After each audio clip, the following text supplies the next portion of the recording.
Bei Jakob Schubert in Flathanger, da war es eine Felskletterei, eine Sportkletterroute, die er geklettert hat und live übertragen hat. Will Bosey hat ja Burden of Dreams, dieser Boulder in Finnland, live übertragen. Via Instagram war es bei ihm, glaube ich. Was hältst du von solchen Übertragungen von Felsrouten? Ich meine, letztendlich muss das ja auch jeder selber entscheiden. Ich finde es, man muss halt dazu sagen, die Profis, die von dem Sport leben wollen, die stehen schon auch brutal unter Druck. Die müssen schon auch immer was bringen, auch was Neues bringen, damit sie in diesem Sport überleben können. Es ist jetzt nicht irgendwie eine Sportart, wo du 5 Jahre lang Profi bist und dann mehr oder weniger ausgesorgt hast. Also jemand, der 10 Jahre auch an der Spitze steht und dann vielleicht dann seine Wettkampfkarriere aufhört, der muss vielleicht dann ganz normal wieder irgendwo zum Arbeiten gehen. Weil das ist halt eine Sportart, wo jetzt nicht unbedingt sehr viel Geld im Spiel ist. Es ist wirklich handverlesen, wie viele Leute davon richtig gut leben. Es sind vielleicht der eine oder andere Amerikaner und dann vielleicht hier noch ein paar Leute in Europa, aber das war es dann schon. Und darum ist es für mich nachvollziehbar, dass natürlich alle medialen Möglichkeiten von den einzelnen Kletterern ausgenutzt werden. Ich sehe das nicht als problematisch an. Die Frage ist halt immer nur, wie es dargestellt wird. Wenn ein Jakob Schubert so seine Vision, wie er das Klettern sieht und wie er auch in Zukunft klettern möchte, so als Role Model letztendlich über diese Medien dann auch junge Leute inspiriert, dann finde ich das absolut in Ordnung. Denkst du, dass es die Zukunft ist eines Kletterprofis, dass er seine Begegnungen live übertragen muss? Das glaube ich nicht. Also ich hoffe nicht, dass man das muss. Ich kenne es halt noch von früher, wo wir analog fotografiert haben. Dann hat der Fotograf, wenn wir schon mal einen dabei hatten bei einer Expedition,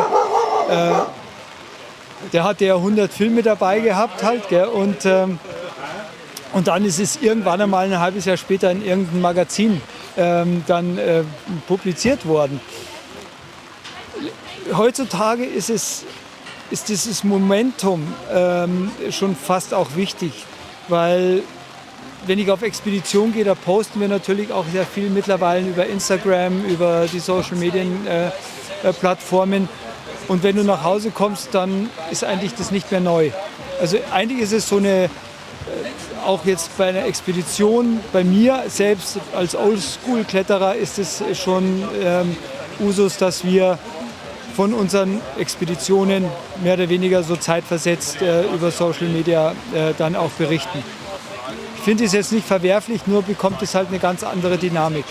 Und du bist eigentlich eher dann nicht mehr so 1:1 in dem Geschehen drin für dich selber, sondern du schaust immer mit einem Auge, was könnte relevant sein für einen Clip, für einen Social-Media-Beitrag. Und das finde ich halt irgendwie ein bisschen schade für einen selber. Aber das ist vielleicht einfach so, wenn du heutzutage diesen Nicht-Profisport überleben willst, dann musst du alle Register ziehen. Du hast einen wichtigen Punkt und einen interessanten Punkt eigentlich erwähnt. Früher war es so, wie ich es aus Außenperspektive wahrgenommen habe, da gab es eine Expedition, ein Projekt, der Athlet hat einen Filmer dabei, Fotografen, ein Jahr später kommt der Film. Killen eigentlich solche Live-Übertragungen oder Instagram eigentlich solche Filmprojekte, Real Rock-Touren und EOFT? Ja, in gewisser Weise natürlich schon, weil man hat es ja schon alles gesehen, bevor der Film rauskommt. Weiß man schon ganz genau, wie die Sache ausgegangen ist. Also das Momentum der Spannung, der Spannungsbogen fehlt halt dann einfach. Also das ist halt einfach schon ein Nachteil davon. Und ich sehe das ja selber halt auch, ich habe früher viel mehr Vorträge gehalten, was mir sehr viel Spaß macht. Weil das ist eine schöne Art und Weise, Menschen zu inspirieren, 1:1.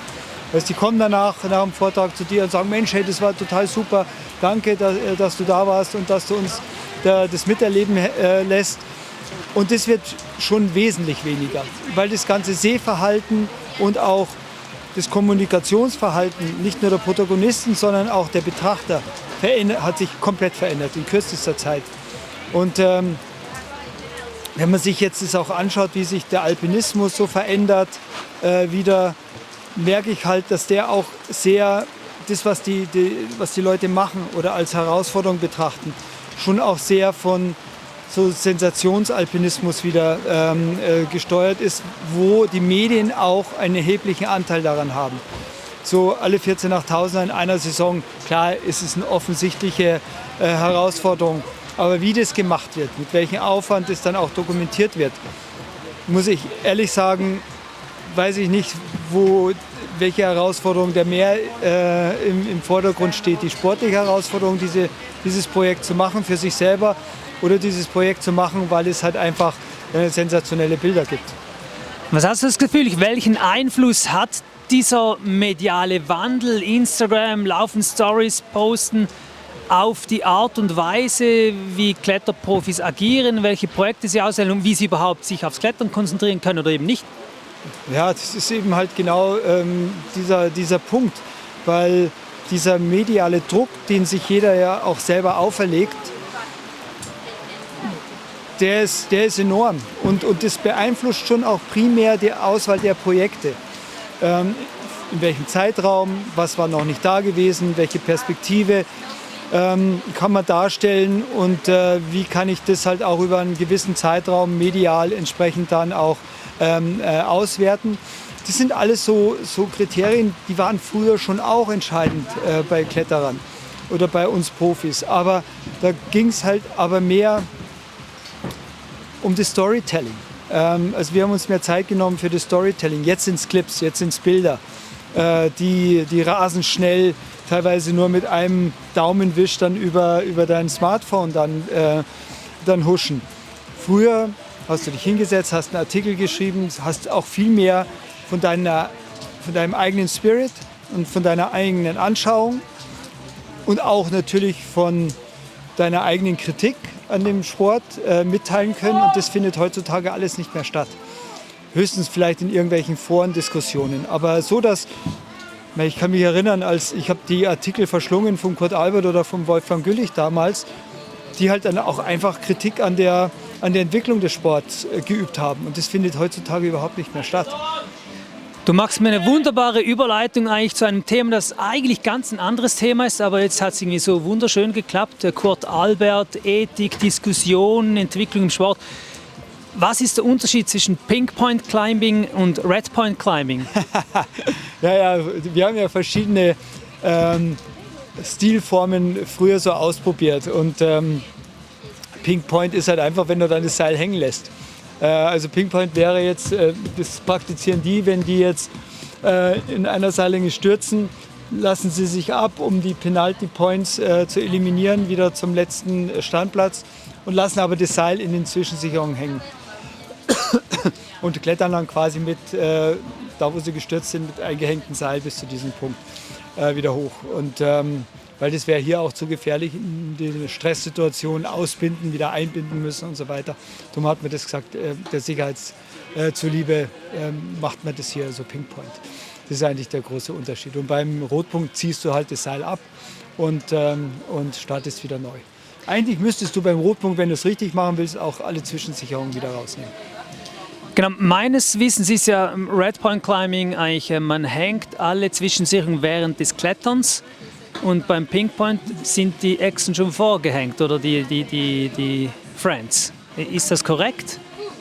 Eigentlich, also ich erlebe das halt auch so, dass wenn jemand zum Beispiel in Amerika eine Tread-Route probiert und stürzt, dann zieht er zwar das Seil ab, aber lässt die Zwischensicherung drin und bezeichnet es trotzdem noch als Rotpunkt.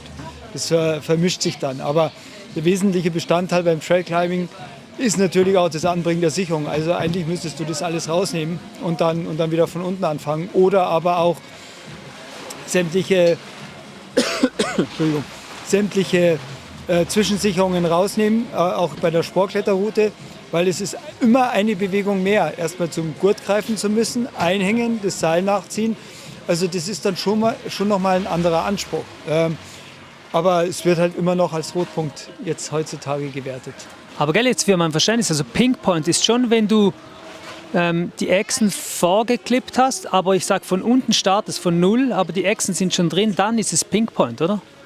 Also früher war es Pinkpoint für uns so, dass wir dann das Seil drin hängen gelassen haben nach jedem Versuch an der höchsten erreichten Stelle und das Seil nicht abgezogen haben. Also nicht nur, weil ein Kumpel von mir hat mich eben auf die Idee gebracht, mal bei den Leuten nachzufragen, so in der Szene und bei den Profis, weil er gesagt, früher hatte er, wenn er einen Versuch unternommen hat, und er ist gestürzt, musste er das Seil rausnehmen, alle Echsen wieder abbauen und dann war es Rotpunkt, sonst war es Pinkpoint, hat er gesagt. Ja, das ist richtig. Aber mittlerweile hat sich das einfach so eingebürgert. In vielen Klettergebieten sind ja schon die Echsen sowieso drin. Gell? Aber wenn man es wirklich ganz klassisch, so, das sind ja ungeschriebene Regeln, die haben wir uns ja Kletterer selbst auferlegt, was ja auch wirklich wichtig ist. Aber das wird alles mehr oder weniger vorgehängt. Also das ist jetzt, man kann es böse behaupten, ist jede Begehung eigentlich eine Pinkpoint-Begehung und keine richtige Rotpunktbegehung. Das stimmt, ja. Also sind eigentlich heutige Kletterer eigentlich Softies in dem Fall? Nein, das möchte ich nicht sagen, weil da sind schon harte Knochen dabei. Ich meine, der Krudi, das ist halt einfach ein harter Hund. Gell? Ich meine, der feiert bis um 2 Uhr morgens und dann schnappt er sich seine Bouldermatte und geht nach Brione zum Bouldern. Gell?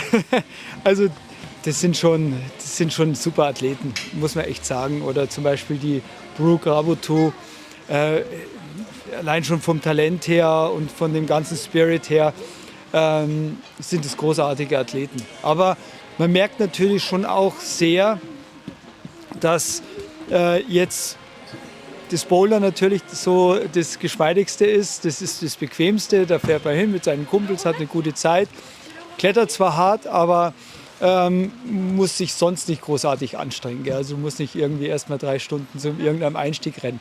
Und das merkt man schon, dass es da jetzt, wenn es ein bisschen aufwendiger wird, was alpine Erstbegehungen angeht, alpine Routen angeht, sind es immer wieder die gleichen, die du liest und die du hörst. Weil es ist halt unbequem und auch nicht so kalkulierbar. Beim Bouldern, da fährst du halt hin und dann, mein Gott, dann kommst halt das Ding irgendwann einmal hoch, gell, aber irgendwann weißt du, dass du es hochkommst. Aber im Gebirge, da kommen so viele andere Faktoren noch hinzu, dass das undankbar ist. Vor allem dann halt auch als Profi, vielleicht einmal das ganze Jahr nichts abgeliefert zu haben, nicht erfolgreich gewesen zu sein. Und das sehe ich halt eher schon so auch ein bisschen in der heutigen Medienwelt, dass vor allem junge Kletterer, die vielleicht an der Schwelle stehen, vielleicht Profis zu werden, dass die meinen, sie müssen immer permanent irgendwie abliefern. Sie müssen irgendwie immer Höchstleistung bringen und das auch immer entsprechend dokumentieren. Es kommt dann viel auf den Sponsor drauf an, da ein bisschen auch den Druck rauszunehmen. Also wir haben zum Beispiel jetzt bei Red Bull, machen wir auch zum Beispiel Workshops für die jungen Kletterer. Und ich erzähle denen zum Beispiel dann, was es bedeutet, ein eigenes Projekt aufzulegen, wie wichtig das ist, dass das auch ein Projekt ist, das man selber auch gerne machen möchte, dass das authentisch ist und dass das nicht nur wegen der medialen Wirkung dann ausgesucht wird. Und da achten wir sehr drauf, weil wir wollen ja irgendwie den Spirit des Kletterns noch erhalten und nicht komplett verkommerzialisieren. Nochmal zurück zu Pinkpoint, Redpoint, aber eigentlich die Grundidee von früher, die ist komplett verwässert, oder? In dem Fall ja, es ist ja auch komplett verwässert mittlerweile eine Flash-Begehung, eine On-Site-Begehung. Es gibt ja heutzutage so gut wie keine Möglichkeit mehr, eine On-Site-Begehung zu machen, weil erstmal hängen alle Runner drin, klar, das ist auch schon mal so der Faktor. Und dann die Top-Leute, die schauen sich natürlich auch immer die Videos von den anderen an, die in den Netzen kursieren. Und wenn die dann eine Route dann probieren, dann ist es halt einfach kein On-Site mehr. Sobald du eine Information hast, dass du den Griff nicht als Seilgriff nehmen musst, sondern als Untergriff nehmen musst, dann ist es kein Rotpunkt mehr. Aber so genau wird halt da nicht drauf geschaut. Und das finde ich halt, generell muss ich ehrlich sagen, ist die Entwicklung gut. Läuft es eigentlich, was die Ethik angeht und die Sportlichkeit angeht, ist es absolut okay. Nur man könnte also die Regeln eigentlich waren früher noch härter ausgelegt, als sie heute dann praktiziert werden. Aber wie konnte es denn passieren, dass jetzt, es gab so die Regeln, es waren von mir aus ungeschriebene Gesetze, dass plötzlich jetzt einfach jeder sagt, ich habe die Rotpunkt geklettert, aber eigentlich nach der Definition ist es gar nicht. Wie kann das passieren? Ja, das wird halt, das Schöne im Klettern ist ja jetzt neben dem Wettkampfsport, dass die Kletterer ihre eigenen Regeln definieren, ihre eigene Ethik definieren und sich auch daran halten letztendlich. Und es gibt keine Sportart auf der Welt, wo das so funktioniert. Auch bei so anderen Outdoor-Sportarten sind immer irgendwelche Funktionäre dabei oder irgendwelche Leute, die was messen oder auch für gut oder für schlecht befinden. Beim Klettern ist der Hauptbestandteil dieser Ethik ist die Ehrlichkeit der Protagonisten, wie sie was gemacht haben. Und wenn einer gesagt hat, du, ich habe jetzt das Seil, die ersten 3 Echsen hochgehängt, weil mir das einfach zu gefährlich ist, dann ist es okay, wenn er das sagt. Und dann kann derjenige, der sie halt nicht einhängt, kann sagen, okay, ich meine, ich habe sie nicht eingehängt. Eigentlich ist das ein fairer Begehungsstil. Meiner Ansicht nach ist es extrem wichtig, dass jeder Kletterer genau sagt, wie er es gemacht hat, wie viele Versuche er tatsächlich gehabt hat, wie viele Informationen er vorher gehabt hat. Und dann kann die Szene das entsprechend auswerten. Aber letztendlich ist es so, dass früher die Regeln, als der Rotpunkt aufgekommen ist, ganz anders ausgelegt waren, viel härter ausgelegt waren. Jetzt ist es aber so, früher war Klettern Freiklettern, heute sind Sponsoren wie Red Bull, Red Chili und so weiter involviert. Glaubst du, die Ehrlichkeit ist immer noch da? Es hat ja immer schon schwarze Schafe gegeben, gell, im Klettersport auch. Also das gibt es überall. Es wird immer irgendwann geschummelt oder was weggelassen oder dazugedichtet. Sowas wird immer passieren. Aber ich glaube, so an der absoluten Leistungsspitze, da kann sich das keiner leisten. Weil jeder weiß, in dem Moment, wenn er einmal der Lüge überführt wird, dann ist der gebrandmarkt, der ist ja geteert und gefedert und wird von der Szene auch nicht mehr akzeptiert. Das war bei allen so. Und der kommt dann auch nicht mehr in die Szene rein, der kommt nicht mehr auf die Füße, weil sowas macht man halt einfach nicht. Also es beruht schon wirklich auf der Ehrlichkeit der Protagonisten. Aber klar, es gibt ja immer nach wie vor so kuriose Geschichten, dass einer eine Erstbegehung gemacht hat, keiner hat ihn jemals gesehen und keiner hat ihn auch irgendwie gesichert. Aber dann kommt dann ein 9b raus in Spanien. Ja? Und das sind halt so Sachen, wo ich sage, okay, gut, damit muss ich die Szene auseinandersetzen und dann entscheidet auch die Szene anhand der Indizien, dass das gar nicht sein kann. Und dann taucht derjenige meistens auch nie mehr auf. Wenn du jetzt wieder deine Karriere starten könntest, also ich sage jetzt, wenn du jetzt wieder jung wärst, würdest du da mitmachen? Boah, das ist schwer zu sagen, weil ich muss ehrlich sagen, ich hatte eigentlich die goldenen Zeiten. Ich habe die ganze Entwicklung des Wettkampfkletterns ja so initiiert und mitgemacht, weil ich habe den ersten Wettkampf in Bardonecchia gewonnen. Und ob ich wollte oder nicht, bin ich eigentlich mehr oder weniger zum Profi geworden, weil ich bin auf einmal so als Frontmann einer neuen Klettergeneration auf so einer Welle getragen worden, wo ich nicht viel machen musste. Auf einmal kam da ein Riesenhype ums Klettern rum. Oh, es gibt ein Wettkampfformat, was wirklich jetzt mal seriös ist und darstellbar ist. Und das war ich 8 Jahre lang. Ich musste mich nicht um irgendwelche Sponsoren kümmern, weil die sind alle auf mich zugekommen. Es war natürlich total cool. Und dann auch noch so die ganze Entwicklung des Rotpunktgedankens von Kurt und vom Wolfgang. Also so die Hauptphasen der Entwicklung des modernen Klettersports, die habe ich mitnehmen können. Jetzt tritt man in eine komplett andere Phase ein. Also wir haben zwar auch viel trainiert früher, aber bei weitem nicht so gezielt und nicht so systematisch wie heute die Spitze trainiert. Und ich muss ehrlich sagen, ich könnte das auch nicht. Ich würde, wenn du mich jetzt fragen würdest, welche Zeit mir lieber wäre, würde ich sagen, ich hätte jetzt gern natürlich noch lieber ein jüngeres Material, einen jüngeren Körper, aber vom Mindset her kein Jahr jünger. Und jetzt eine Kletterkarriere zu beginnen, das wäre nicht mehr meine Welt. Auf keinen Fall, weil das ist mir zu systematisiert.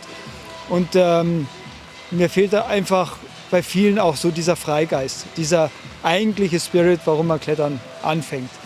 Und der ist vor allem dann beim Plastikklettern, beim Hallenklettern großteils komplett verloren gegangen. Die Leute gehen in die Halle als Fitnesssport, die finden es cool, zum Bouldern zu gehen, aber die empfinden gar nicht warum wir eigentlich früher zum Klettern angefangen haben, dass es ein Lifestyle ist, dass es Freiheit ist. Diese Komponenten, die verbinden die gar nicht mehr damit. Und das stört mich so ein bisschen bei der heutigen Generation. Und darum möchte ich eigentlich auch kein Jahr jünger sein, als ich jetzt bin.